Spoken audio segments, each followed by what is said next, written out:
So any of you guys following me on Twitter or any other members of the GTA 5 community or big names in this community on Twitter last night, you may have actually seen a lot of people actually talking about the beef going down between the BBC and Rockstar Games. And by the BBC, yeah, I do mean the actual BBC, the British Broadcasting Corporation, who, for those of you out of the loop, have actually over the last year or so been working on a TV show, which is actually supposed to be kind of a documentary look at the way that Rockstar Games was kind of founded and its early days around the Vice City and San Andreas kind of era.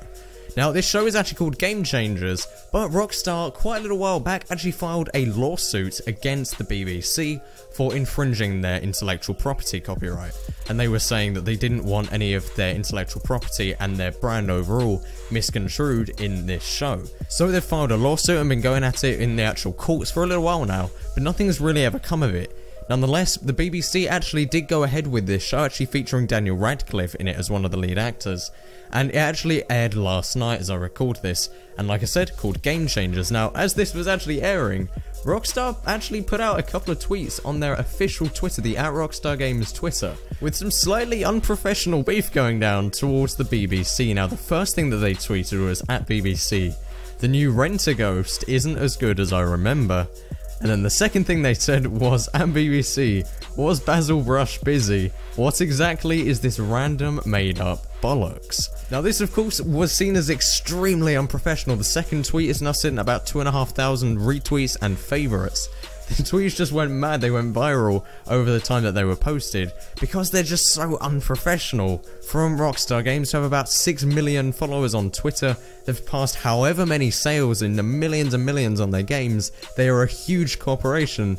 And they put out these tweets on their Twitter, the official one at the BBC, which, at least to most of the fans, seemed extremely strange and weirdly unprofessional.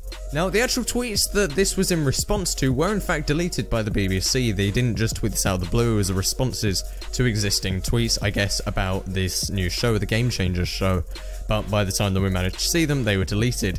So this we didn't really understand what was going on the actual, like, their official Twitter. Was this supposed to be tweeted? Whoever was running the Twitter account at that hour seemed to be slightly angry, and we're not sure whether these were meant to stay up or meant to go down or whatever, but as I record this, which is about probably 12 hours after the actual events happened, the tweets are still up on their official account, which I find slightly strange. Now, I actually put out a couple of silly tweets about this that was just while these were all going around. I saw guys like Viboxing put out some tweets, I think Ross might have put out some stuff. A few other just big GTA YouTubers were talking about this and were kind of trying to speculate as to what was actually going down in the community about this strange, unprofessional event, which Rockstar normally try to stay out of. Rockstar really kind of keep to themselves when it comes to these kind of matters, and they stay overall looking like a very professional company.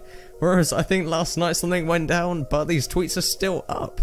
And I don't really know what's gone on. Are these tweets supposed to be up? Is anything going to change here? And also, how is this actual lawsuit going to come out with the BBC? Are Rockstar going to win? Are BBC going to win? Because of course the BBC are using the intellectual property and names from Rockstar Games, which they didn't ever actually get licensing to. But apparently it falls under fair use because they're making a documentary about their existing work. Overall, I thought this beef going down on Twitter was hilarious, seeing the two tweets that Rockstar actually put out and the reaction in the community to it. I thought it was just amazing to watch as it went down last night. I don't want to turn this into like a drama alert episode or anything like Keemstar might. It's not meant to be anything like that, it's just kind of bringing you guys the facts about this actual thing that went down with the BBC and Rockstar. But the BBC have of course not issued any official response yet. Although on the actual bbc.co.uk website they did put an entire article about themselves being sued by Rockstar. So they seem to be fairly open about the matter, so if we hear any more information about who's looking more likely to win in the court when it actually comes to this lawsuit, I'll be sure to update you guys if you're interested in that, as this is quite a big event going down, but we still don't have loads of information. So, what do you guys think of this? Leave it in a comment down below. Do you think the BBC are in the right? Do you think Rockstar are in the right for trying to secure their intellectual property? And what do you think of these tweets made by Rockstar? Personally, I think they're amazing. Leave a like on the video if you guys did enjoy it in any way, shape or form. Subscribe for more videos just like this, coming very, very soon. And finally, follow me on Twitter. There's a link in the description down below, where if you follow me there, I post more GTA 5 real life and graphic design content every single day. And that is pretty much it. Thank you guys all very much for watching. My name has been Flair, signing out.